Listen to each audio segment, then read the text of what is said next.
సంవత్సరాల నుండి వర్గీకరణ కోసం ఏబిసిడి వర్గీకరణ చేయాలని మందకృష్ణ మాదిక్ గారు ఎన్నో పోరాటాలు చేయడం జరిగింది.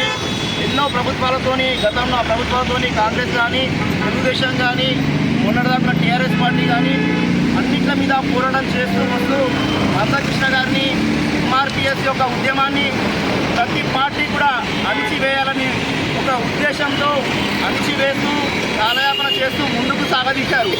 కానీ భారత ప్రధాని ప్రీతమ నేత నరేంద్ర మోడీ గారు కేవలం ఒక 10 నెలల కిందనే మందకృష్ణ నా చిన్న తమ్ముడు, నువ్వు చేసిన ఉద్యమానికి భారతీయ జనతా పార్టీ మేము మద్దతు ఇస్తున్నాము అని చెప్పి తెలియజేసి కేవలం 10 నెలలలోనే 30 సంవత్సరాల నుంచి పోరాడుతున్నటువంటి ఏబిసి వర్గీకరణనే నిలబెట్టిన నాయకుడు భారత ప్రధానమంత్రి నరేంద్ర మోడీ గారు.